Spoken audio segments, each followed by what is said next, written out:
Hello, HUD House Hunters. It's Donnie Corum with ColoradoSpringsForeclosureDeals.com. Today, I bring you 1320 Sanderson Drive. Now, this house is located in the coveted Rustic Hills subdivision, so it's a very mature neighborhood right off of Palmer Park and Powers area. This home features 4 bedrooms, counting the office area, 2 baths, and a 1-car garage, 1,600 square feet, guys, in a very nice area for only $112,000. I really think you're going to like this property. Let's go inside and we'll take a look. So we're in the living room area in Sanderson, and when you walk in, this is a tri-level style home. So you have a main level, which is what we're standing on here, and this is where you'd put in your living room area, so couches, if you would envision, entertainment center perhaps over here. As you continue this direction, you're going to find the dining room area, which is separated from the kitchen by a wall here. So you would set down your dining table, and then that walks out right into the garage, right, which is a 1-car garage. Now, I want you to see this and tease you a little bit. This backyard has an amazing covered deck on it. We're going to see that when we close, so just stay tuned. We'll catch that later. We walk from the dining room into the kitchen area, and as you can see with the kitchen, some remodeling has taken place with the Sanderson property. For instance, these cabinets have been updated a little bit. We got nicer countertops here. The fixtures have even been added recently. So they put in some money in here, but they weren't quite done. But guys, this is a $112,000 house in a neighborhood that easily supports $155 to $160. So you're looking at $40,000 worth of equity right out of the gate if you can buy this thing right and put some minor cosmetic rehab work into it. So here we are in the kitchen. Let's continue downstairs in the lower level.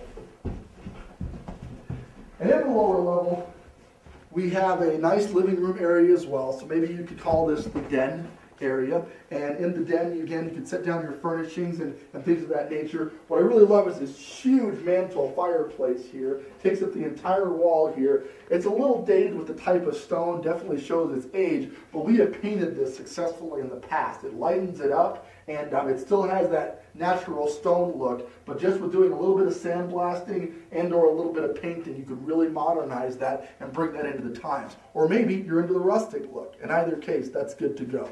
So down here, we have the laundry room area. As you can see here, though the house was built in the 60s era, there's definitely a newer water heater, so that can't be more than a couple of years old there. This is where the washer and dryer are plumbed in to go. And then back here, we have a 3/4 bath. So this is kind of one of the secondary bathrooms. So we've got 3 total bathrooms in this property. This is one of those 3. And this is a bedroom, kind of. And I say kind of because although it's legal in the sense that it has a closet, it has a window, what it lacks in legality is it's sort of attached to the utility room. By code, you can't have a room attached to the utility room. So legally speaking, it's a 3-bedroom. However, it could very easily be a 4-bedroom if you want to ignore the code. This is a perfectly livable room, but it's important to note that it's not a bedroom per code guidelines. Okay, so that's just something to consider. But technically, bedroom number 4. Let's go upstairs and we'll check out the other 3 bedrooms. Come along. We're heading upstairs in the Sanderson property, and as we head upstairs, I want to show you this bathroom. So this is the bathroom number 2. Now the master had its own 3/4 bath, and the reason you're getting that green hue is not because there's something wrong with your computer screen, guys, but rather because they painted this a very strange mint green, and the light is reflecting off of that throughout the bathroom, so that's why you're getting that effect.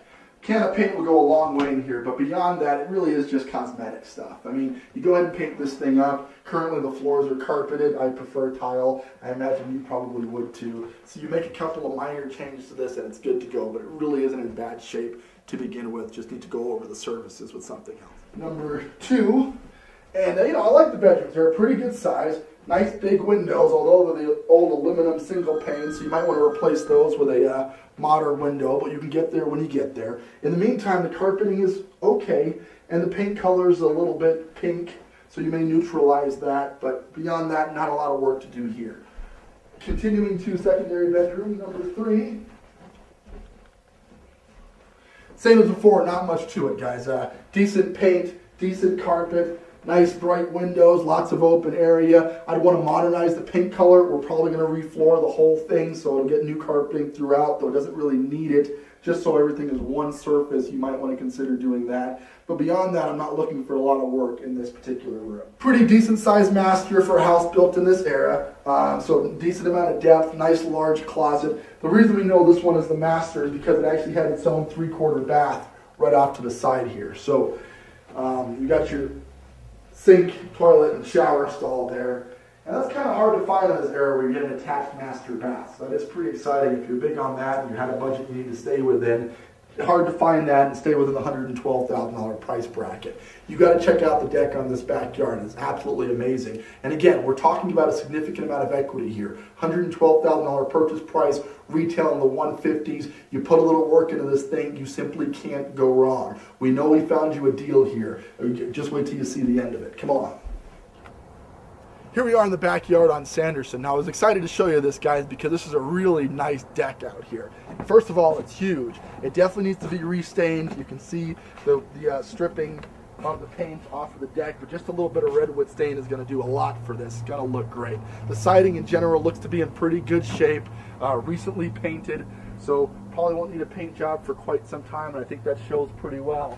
And then you have the benefit of the Rustic Hills neighborhood. Mature trees, nice landscaping. This actually backs to an aqueduct behind you, so your rear neighbors are on the other side of the aqueduct. So you're gonna have lots of privacy and storage space and all the stuff that you need on this property on a pretty decent sized lot with tons of mature landscaping. Let's recap Sanderson and get you rolling. We're at 1320 Sanderson Drive. Now that's in the Rustic Hills neighborhood of Colorado Springs. Rough cross streets would be about Palmer Park and Academy area. This home features 4 bedrooms, kind of, 2 baths, well 3 baths, excuse me, a 1-car garage, and about 1,600 square foot of living space. In a typical market, and currently with the tax assessor, this tax assesses out at $156,000. They're usually a little conservative, so my gut on it says it's worth between $150 and $160 today, and we can pick this thing up for $112,000. Yes, it needs some work, but when you call, we'll talk about the 203K program where we can actually finance the repairs of the property directly into the property, so you can hire contractors, pick out your carpet colors, get the new windows installed without shelling out a singular dime of your own money because they roll it right into the loan. You can build equity using the government's money, buy a deal. The time is now. Interest rates are awesome, and there's a lot of great ones out there. With that, this is Donnie Corum with Colorado Springs ForeclosureDeals.com. Give me a call if you want to check out Sanderson, 719-649-2500, or just hit the website, www.coloradospringsforeclosuredeals.com. We're the leading resource for finding foreclosures in and around the Colorado Springs area. Thank you so much for tuning in. We'll catch you on the next one.